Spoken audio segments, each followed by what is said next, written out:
Cheers.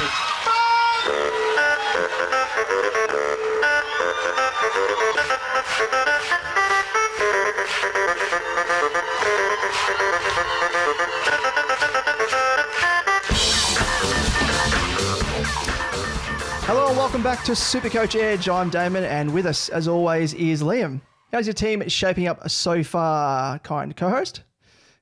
Wow, actually, interestingly enough, I've actually probably made what is the biggest structural change to my side this preseason since our last ep. Which, it's been interesting, but it's probably a good time to touch on it. It coincides nicely, actually, because, you know, it all comes down to what we like to call team structure. So that's what we'll be delivering today to you, the kind folk of the SuperCoach Edge community, in today's episode, which is actually the first of a handful of mini episodes dedicated to all things strategy that will follow. So we've obviously gone through all the different lines, and now we'll be delving a little bit deeper, as we like to do, so deep into the strategy side of things. So today we are doing the team structure, but before we jump into it, we have a very, very exciting announcement. Oh my God! Okay, it's happening.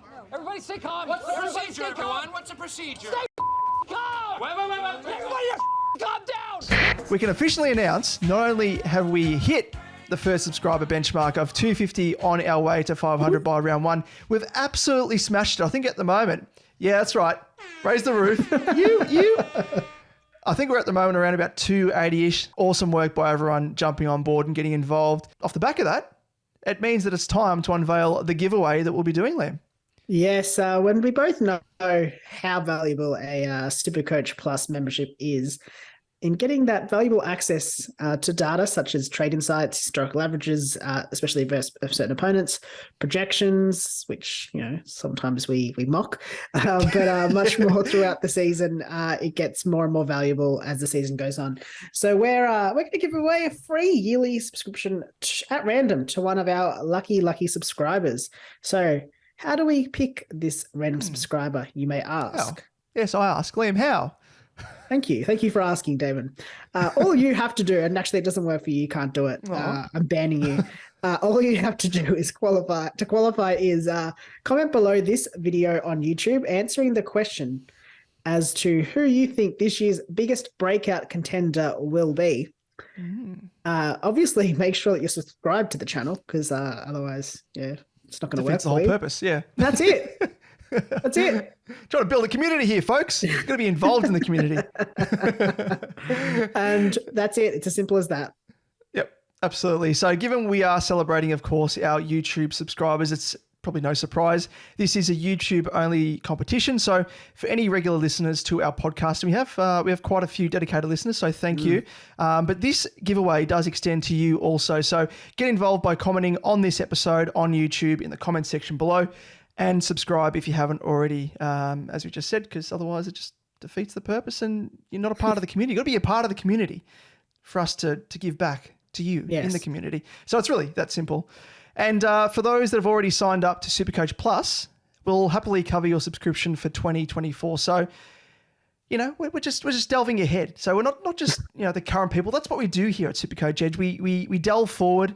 We project forward in order to give you the edge. So that'll be giving you the edge for 2024 if you're that way inclined. So it's obviously free to enter. So tell your friends or don't tell them, just so, you know, it sort of counts them out and means you're more of a chance of winning. So get involved. We'll be announcing the winner in an upcoming episode, probably the next episode, I'd say. So, and as we mentioned, this is the halfway point of our milestone. So if we can hit 500 subs by round one, we'll be doing another giveaway that is going to be just a little bit juicier than this one. This one is juicy, but a little bit more juice to squeeze. Make you squeeze a little juice. No, whizzing the juice. Squeeze the juice. No, whizzing the juice. No, whizzing the juice. Bit of insane, man. Anyway, moving on. We've been loving the interactions that we've been having with our fans and the broader SuperCoach community so far this season, or this preseason.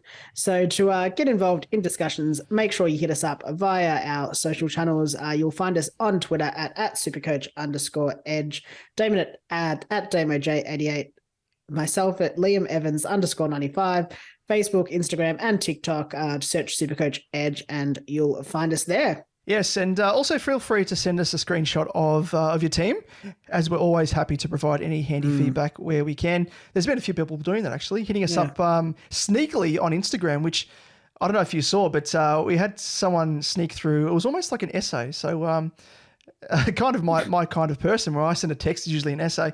But though I had a few valuable questions, which we'll be addressing in this episode and next episode also with relation to the buys. But yeah, apologies to that person that sent the message through, because we obviously interact with a lot of the fan base through Twitter primarily. And yeah, this is on Instagram. And just slid into our DMs. It was just not even seen, not even left on scene. So apologies to that person, but hopefully we can help you in this episode. And we also have a bit of an announcement, secondary announcement, of course, because stay tuned to the end of this episode, because we'll be dropping the SuperCoach Edge group code at the very end of this episode. So you could always do a sneaky and just fast forward through to the end, but that'd kind of defeat the purpose of, you miss out on all the juice. It'd be kind of like, go on, you say. No, I was just going to say something stupid. So was I. Well, let's do it. You go first. I can't remember what I was going to say now. Oh, okay. I was going to say, just using the analogy about the juice. It's kind of like pouring yourself a nice cold glass of orange juice, tipping it down the sink. No, with the pulp. So I'm saying, you're wasting it. Oh, yeah, without pulp. Oh, yeah, exactly. Oh, thank God. I thought you were going to be on the other side. I would have ended the podcast right then and there. Like, what is this? Although that is quite unique, because if you ask my other half, she hates the pulp. And I think it gives it sweetness. Yeah. It gives it, it needs it. It does It's strange. Yeah, but anyway, going back to the wacky analogy. So it's almost like pouring yourself a nice cold glass of orange juice and then proceeding to pour it down the sink and then tipping the glass into your mouth with a little couple of drops. That's kind of what you're doing now. If you're skipping over the content and you're trying to get the group code, like you've got the code, you've got a little taste of it, but you haven't got the enjoyment. It's wastage. The full episode. Exactly. So enough with those stupid analogies. Shall we get into the episode? Yes, let's do it. We'll do it live. Fuck it. I'll write it and we'll do it live. So with all that excitement out of the way and all that stupidity, let's knuckle down and talk all things strategy in the form of team structure. Yes, there's always conjecture as to which is the best way to structure your starting lineup. There's the obvious guns and rookies, which has been popular strategy or structure over the years. There's the mid-price madness, and then a bit of a hybrid of both, which I quite like. Now, it's really difficult to know which will be the most successful starting structure from year to year, but one way to try and ascertain as to which could be the best approach comes down to probably, there's a few factors out there, but I think whilst, the one constant is the quality of Premos from year to year, it's the quality of other players on offer in terms of, firstly, the depth of rookie cash cows. So I think there's always going to be cash cows. Maybe it was last year or the year prior to that, where we're struggling for cash cows and they sort of cropped up really, really late.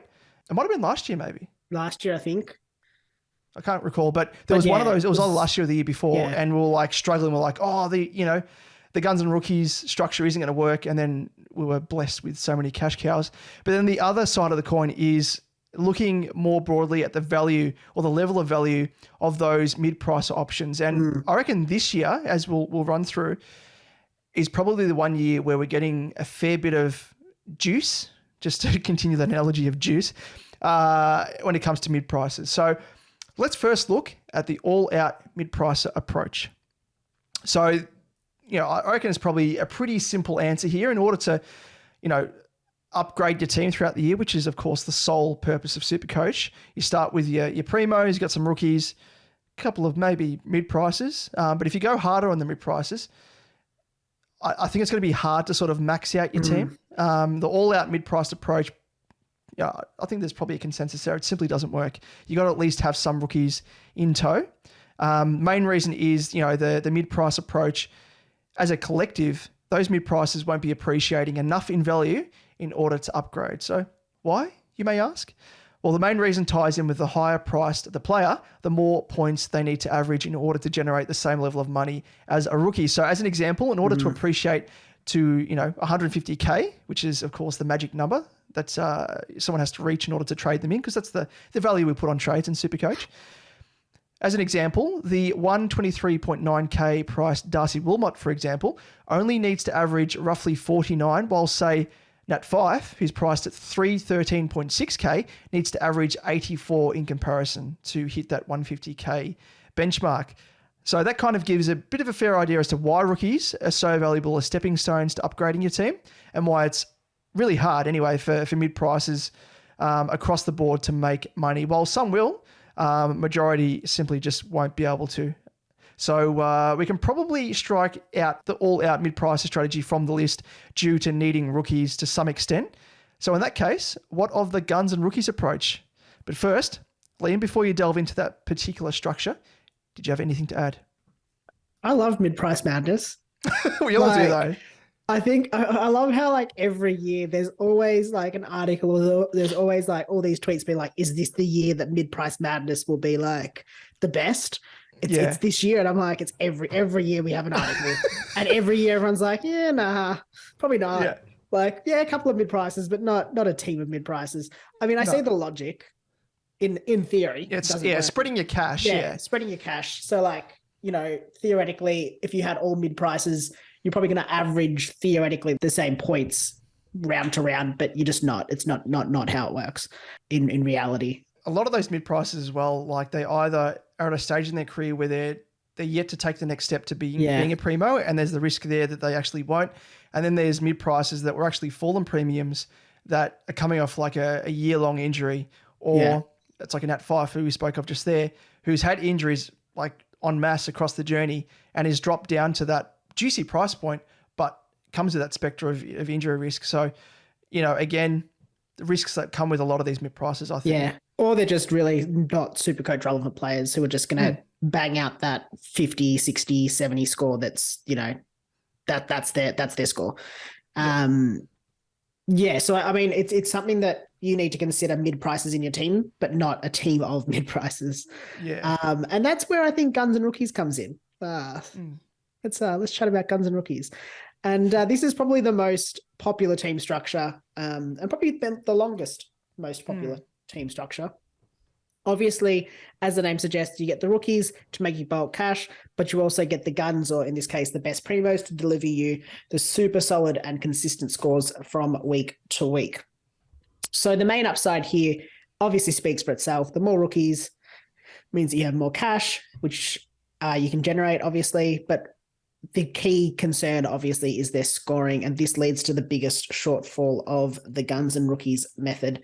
The major issue with this method is the fact that you can't avoid the fact that you'll be relying on, you know, on-field rookies to score well enough to give you a collectively respectable score from week to week. And that's where I guess the mid-pricer concern comes in. A mid-pricer might score a 70, a rookie might score a 50, so you're losing out on 20 points, but you're not getting the cash that you need. And with any rookie, especially those in their first year, consistent scores, let alone half-decent scores, just aren't possible due to the high fluctuations in output. Their role's not the same as what they might have had in juniors. They're obviously playing against, you know, bigger bodies. There's, many, many reasons. While some may have better scoring ceilings than others, such is the nature of footy for juniors, their scoring will be inconsistent, with Dacos, Walsh, Oliver, probably only a handful of the exceptions to the rule over the recent period, like over the last few years. It's unavoidable, as everyone will be forced to play a number of rookies on field, especially early on in the season. The question just comes down to how many and how you trust them, if that makes sense. Like if you're not playing a key position forward, rookie on field is probably not ideal. Yeah. So I guess how do we counteract that, and how do we have less rookies on field? Because our salary cap only allows us to bring in a certain number of primos. So what is the alternative, I hear you ask? We've got a lot of the alternative. Got a lot of these in this episode. Yeah, a lot of rhetorical. The answer, Maybe I should just record like a separate voice of like an old lady. But what's the alternative? That sounds like bloody Mickey. Hey everybody, it's me, Mickey Mouse. Yep. Well, so Mickey's to answer Mickey, the answer is slightly deviating from the all-out primo and rookies approach by spreading your cash out a little bit more in the form of selecting some more reliable scoring mid-prices with a more hybrid approach. And I guess to an extent, and I think you'll touch on this a little bit shortly, it depends what we classify as a rookie versus a mid-pricer. It depends whether you're talking price tag or if you're talking about the player. If years in the game. Yeah, you'll touch on this in a sec. So I don't want to spoil that.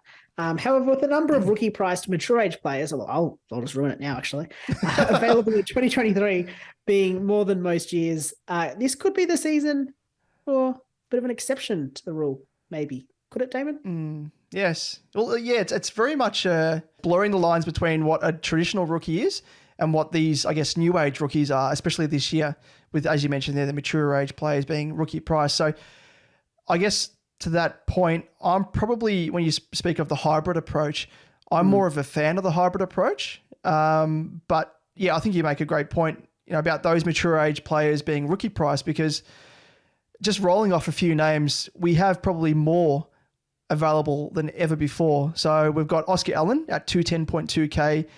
We've got Tipper at 209.6K. Erasio Fantasia at 203.3, your favourite, as we established in the last episode. Aaron Francis at 180. Bad to say about him. I'm just waiting for the team reveal, and he's going to be front and center in your team at F1. We've also got Aaron Francis at 189.4K. I'm just moving on quickly so you can't retort. Toby McLean at 178.9K. Ben King at 176.3K. Cunners, David Cunningham at 163.8K, and Josh Bruce at 161.2K. So we're obviously classified, anyone under would have loved to have done 200K, but Josh Allen. Oscar Allen has stuffed that up by being priced at 210. But from him down, you could say like Oscar Allen's, the equivalent of almost Ashcroft, who's 203 or something off the top of my head. So Ashcroft, very similarly priced in terms of like the highest priced traditional rookie, like a first year rookie.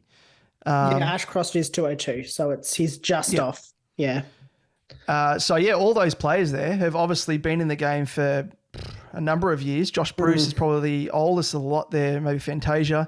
They all offer a bit of something different compared to a traditional first-year rookie. So the upside that they do bring is, number one, they save you money being largely rookie-priced. They bring, a more consistent, and that there's talking in comparison to if they are a traditional mid-pricer, which is what they probably should be.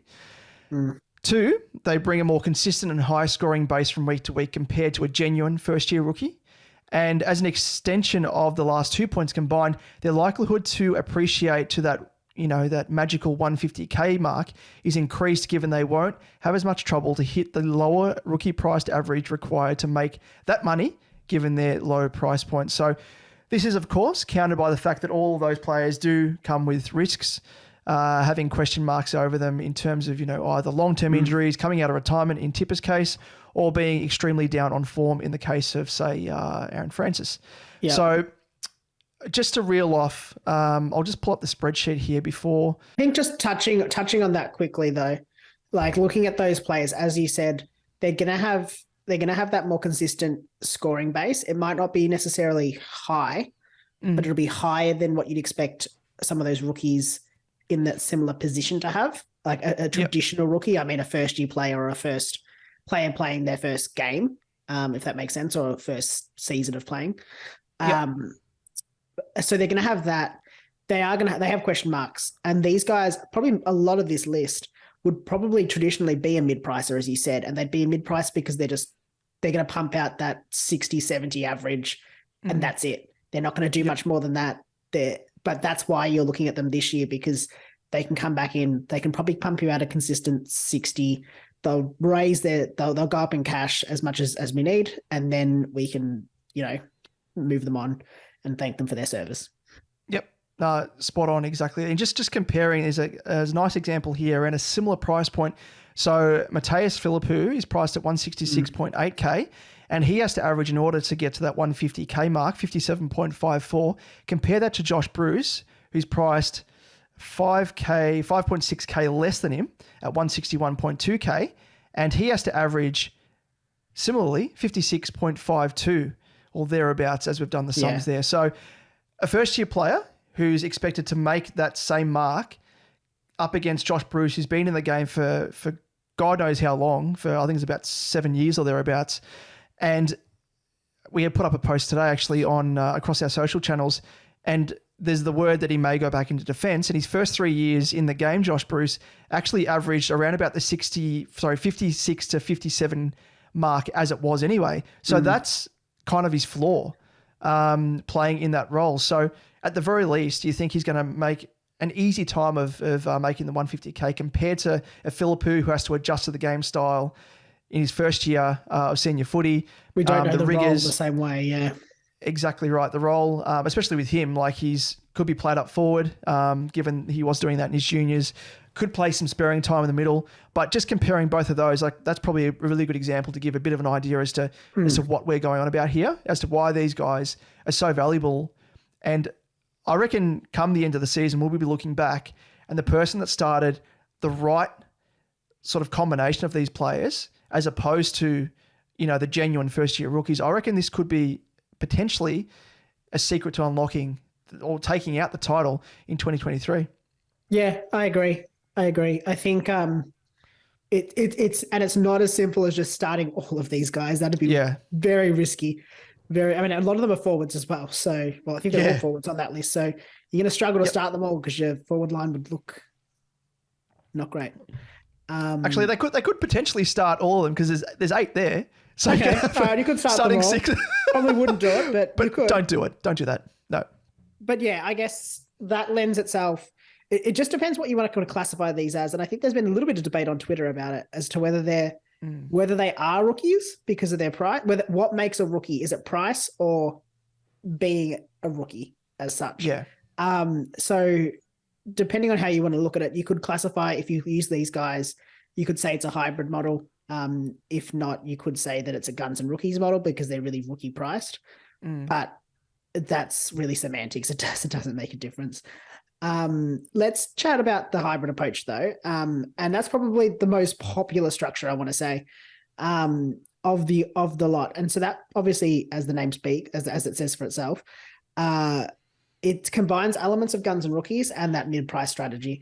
So it means your team is comprised of some outright primos, a little sprinkling, just a little bit of mid-price madness, and bit of a salt bay. Yeah, and a dash of rookie. Oh, it's a sprinkle more than a dash. I don't know. Maybe a spoonful of rookies, I want to say. Now you sound like Mary Poppins.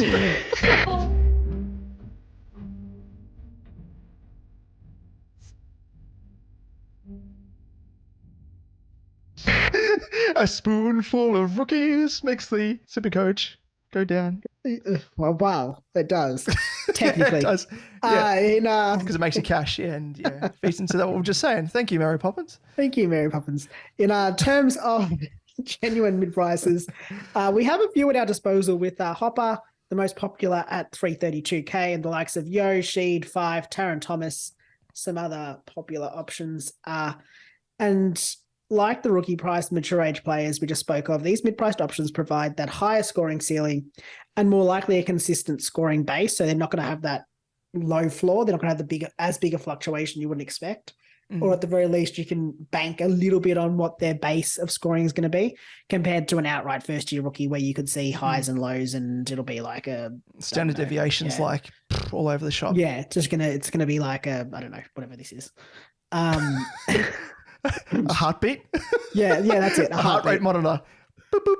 Yeah, peaks and troughs, Yeah, peaks and troughs, that's the word, peaks and troughs. There we go. Yeah.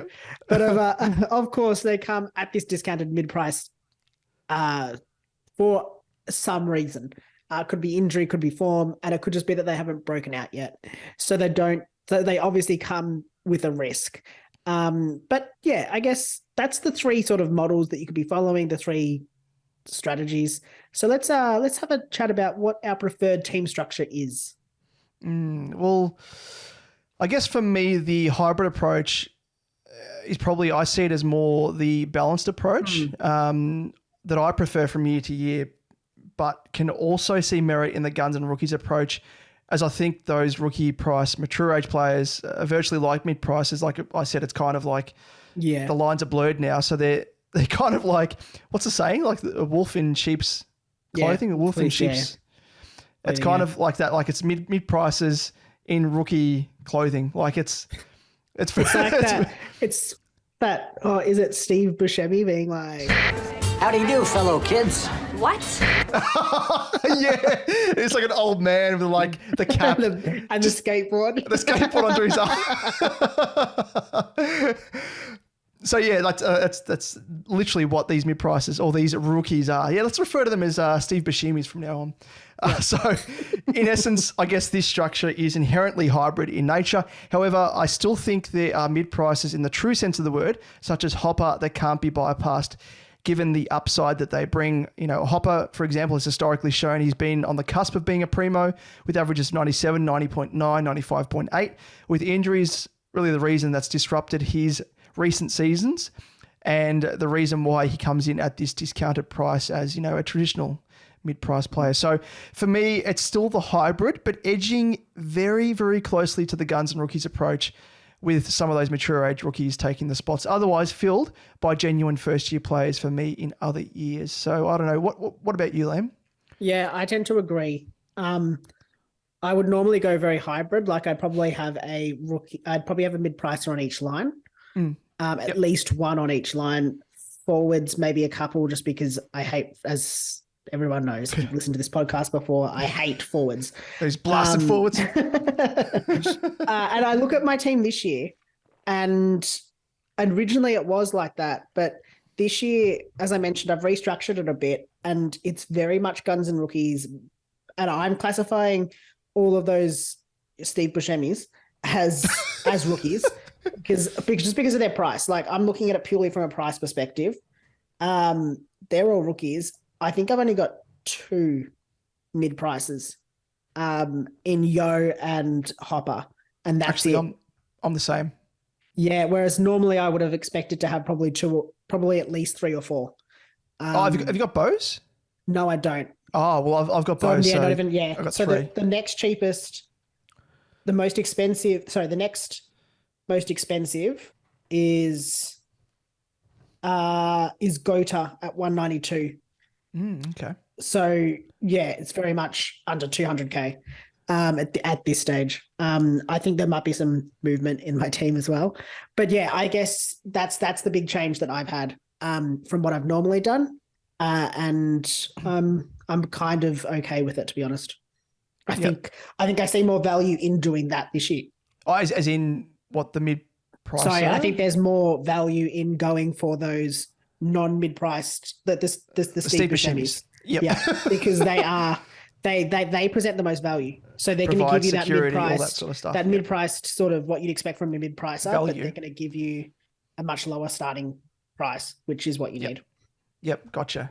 Gives you all the bells and whistles of a mid-pricer, but at the price of a rookie. Love it. Exactly. So lastly, I just want to touch on an interesting bit of homework that I've done and a very useful insight offered by 2-time AFL fantasy champ, Moriera's Magic. If some of you haven't listened to his podcast, I highly recommend you do so. I'm trying to delve back into I'm still going to call it Dream Team, because when I first started out playing, I was Dream Team everything. And then I switched across to SuperCoach. So I'm trying to jump back across to AFL Fantasy, because I had a little bit of a go of it in the back half of last season and paid more attention to it when my SuperCoach started sort of taking a nosedive.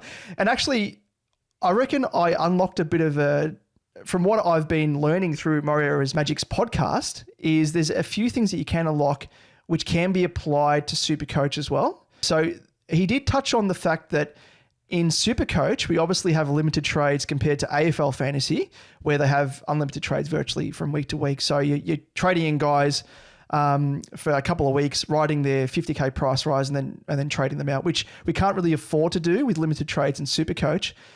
And he said that because of the limited nature of trades in SuperCoach, we need to head into the season with a bit of a plan on how to best use the trades to try and finish with the best 22 scoring players in the competition. And the starting structure is more important than ever compared to AFL Fantasy. So he broke it down in terms of this year, we start with 36 trades. And firstly, he said, I recommend that you should be using 6 for injuries across the entirety of the year, which is funny to you, Liam, I know, because you had 22 injuries. We'll touch on that later. So that was 6. So 6 of the 36 already allocated for your injuries, if you're lucky, which in your case last year you weren't. Another 6 are for fixing your side, for missed rookies, for stuff-ups, for, mid-prices that don't pay off early on or take a nosedive, all that sort of things. And then the remaining 24 should be reserved or seen as what's used at the minimum for upgrading your side. So virtually downgrading and upgrading. Yeah. So 12 downgrades, 12 upgrades. So on the notion of those 12 upgrades, it means you need to start with at least 10 genuine keepers. So 12 upgrades plus the 10 gives you a best 22 scoring team come the end of the season, if you're lucky. So I broke down my performance last year and looking at my starting lineup, and there were many names there. Like I thought there were going to be shoo-ins for like top 8 for mids, like a Jack Steele. Got injured, had a bit of form issues, came back, just couldn't recapture it. But went through line by line and would have loved to have started with 10. If I did, I probably would have finished much higher than I did. But I fell short by 5 players with only Neil, who finished first overall in mids. Tookie Miller, the running man, finished 3rd. McRae, who finished 6th. All of those finished inside the top 8 mids. And then I had Dunkley, who finished 1st in forwards, and Cogs, who finished 3rd as, inside the top 6 forwards. So Short was the next closest of those, surprisingly, that I started with, finishing narrowly outside the top 6 defenders in 7th. So use that sort of I guess this notion in mind with how you're constructing your team, especially in line with, if you're going with the guns and rookies approach, try and have the best 10 scoring players. It doesn't have to be, in any specific line, but spread out across your team. If you can start with 10 genuine keepers, that'll make it so much easier in order to finish the season with the best 22 team. So I don't know, how did you fare? Have you had a chance to go through your team last year? Mine was the same, I think. If not the same, very similar, like the same numbers. So I fell short too, basically. Yep. The one thing I'm going to raise, been doing a little bit of looking at numbers. And I guess it's the ease with how we select the top scorers across each line to let us nail that top 10. So it's not questioning that we need to do it. It's actually questioning how hard it's actually going to be for us to do it. As I said, I've done a bit of analysis. I've looked at the last few years and found that other than the mids and rucks, the consistency of the top 8 players in each line is not great. So for the rucks, I've looked at the top 5 ruck scorers since 2019, and it's been the most consistent with 3 out of 5 remaining constant between 2019 and 2020, 4 out of the 5 between 20 and 2021, and 2021 to 2022 being the most variable, with only 2 out of the 5 rucks remaining the same. And I mean, we can all attest to that, having looked at how the rucks, all the injuries that happened last year to the rucks. The mids have seen probably the most consistent, with at least 5 of 10 remaining constant from each year. So it's relatively easy to pick the mids, I guess, to an extent, based off last year's mids. Or not necessarily easy, but you've got the highest chance of getting it right. And the defense has actually been, this was the one that surprised me the most, I will say. It only really had 2 or 3 remain constant from year to year. So I thought that one would be much higher. Yeah. Just because I feel like I'm most confident in picking the defenders, but there's actually been quite a lot of variability in it. And I think there's some players that have, like a Tom Stewart, who I thought would have been consistent across the years. He's had injuries, he's had suspensions. He's had a high average, but he hasn't had a high total score. So there's a little bit of that in there, but it's not quite as simple as, they're changing quite often. It's actually quite interesting. And finally, the forwards, basically no consistency from year to year. I think there was one year where they remained constant. There was one forward that was in the top 8 in 2 years consecutively. That's it, pretty much. And that again comes down to the fact that most forwards who score well are DPP, and generally they lose their DPP because they're not playing as a forward, because if they're playing as a forward, then they wouldn't score well. So I think also considering that, with the way the DPP changes mid-season now, that's going to get worse, because we're going to have the likes of Bont who got forward eligibility late last year, who's now not a forward. He's a mid again. So we're going to have that issue playing it. So forwards are always going to be hardest because they lose that. Generally, they lose their forward eligibility and go into the mids. and then they're not scoring strong enough to be a top mid generally. This, I guess, throws into question the ease with which we can select the 10 starting keepers or top scorers. But it also, I think, shows, we'll delve into this in a bit in another episode, I think, because I want to talk about it a bit more, that we need to stack the mids and the ruck line with as many primos as we can. So yep. I think like last year we were talking about stacking the defenders, and realistically that probably wasn't a good idea because you had Sinclair come out of nowhere. Yep. I don't even know, Doherty, Dawson, yep. all these players who actually came out of nowhere as top 6 defenders. But the 10 starting keepers, I think, helps create a really good benchmark and an idea around that. It's hard to pick it, which is unfortunate. Yeah, I really like that the way of thinking. Is it obviously gives you a bit of a clear structure to work around, and I think it's kind of it is. Delving into that, it gives you a bit of surety as to which lines to have most confidence in when you're selecting your starting team. And that's a major revelation there in terms of defense. It kind of makes sense though, as you explained it with the forwards, like with their DPPs and stuff, like as to why there isn't a constant going forward. But yeah, defense is really interesting. I think Whitfield, he was one that a lot of people were jumping on, no doubt got injured again. Yeah. But yeah, it's going to be interesting this year because there's almost a clear top, 4 or 5. There's like Doherty, Dawson, Stewart, Sinclair. Like there's those guys that you should think will finish in the top 6 defenders. So is it going to deviate from what you explained and again, become more constant? Like, and again, it's not to say that it can't be constant. It's just to say that the trend is saying that it's not constant. So again, it's not going to say that. The forwards could this year all of a sudden become consistent. You don't know. Yeah. Like correlation obviously doesn't mean causation.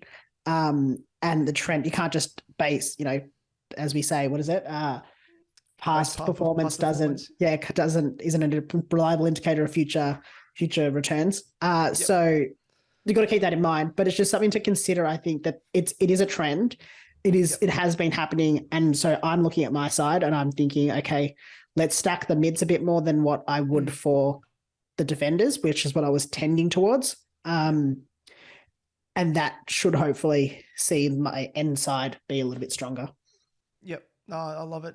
Because that structure is the main thing. And yeah, midfield is just the cream of the crop when it comes to, the top scoring plays. But even then, like you'd say there's even more competition in the midfield because there's so much quality in there, yet the fact that it's a constant from year to year, like the same players have performed well enough is still a good, it's a good achievement anyway. I think it is anyway. Like it probably should be harder because there's more competition compared to in the forward line and in defense, especially.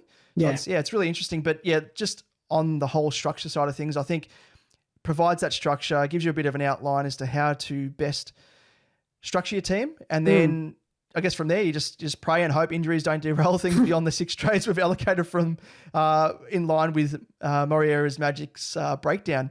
But as you can well attest to last season, Liam, the SuperCoach gods can be a cruel, cruel beast in that regard.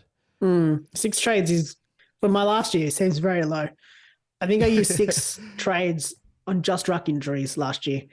I can't remember now, but I definitely threw and counted. There was at least 14 or 15 trades that I used just on injuries, and I didn't even trade out all of my injuries. I had to hold some. So I guess compare that to the 6, and you can see how easily your season can be derailed by injuries. And it just shows you how tough it is to get that perfect team. Like you're not going to get your top. You're realistically not going to get a team that has the top 6 scoring best defenders. 22. Yeah, you're not going to get that ever because you're just not really. But I guess to counter that, you can look at a player like Abs Magic, who I think outlined his trades in 2022, where he finished 4th. And I haven't watched the video in the context of looking at the structure that you've outlined here, but my guess is that he had quite an aggressive structure where he kind of traded a lot. So I would be interested to go back, look at his video and look at his trades from 2022 to see how he went in light of that. So did he start that many players? Did he just trade his way into sort of players that were doing that? So I think it's an important guide, but again, it's just that there's so many ways to play SuperCoach that there's no one way that's going to work 100% of the time. But I think that's what makes it exciting. It's fun. But it's also understanding that there's many different ways, and you can use that as a basis. But at the end of the day, like I said, even the stats that I had, they're not going to be a constant. There's just so many things that happen. Yeah, you're totally right there. And I had a quick peek at that video by Abs Magic, at least most of it, especially because I was most interested in how he started his team. Yeah. And I was so surprised there was guys that he was trading in that he only held for like, I think he jumped on Luke McDonald for like a couple of weeks. Yeah. And then he had like a downer and traded him out. And I was just like, whoa, that's blasphemy. Like I'd never do that, because that kind of, speaking to what I mentioned there with Moriera's Magic, how he broke it down, like it was almost like Abs Magic was, or Abdul, as we know him, like he was using his trades as if he was playing AFL fantasy. Like he was being ultra aggressive. And it worked out for him in the end, because there were guys that he jumped on and jumped off at the perfect time. Like Cogs, for example, he traded him in and then he traded him out for some reason. And Cogs punched out like a 30 or something. I think maybe the week before he was playing a little bit of time forward and he thought, okay, he might get marooned forward a bit more the next game. Traded him out. Everyone still had him, obviously.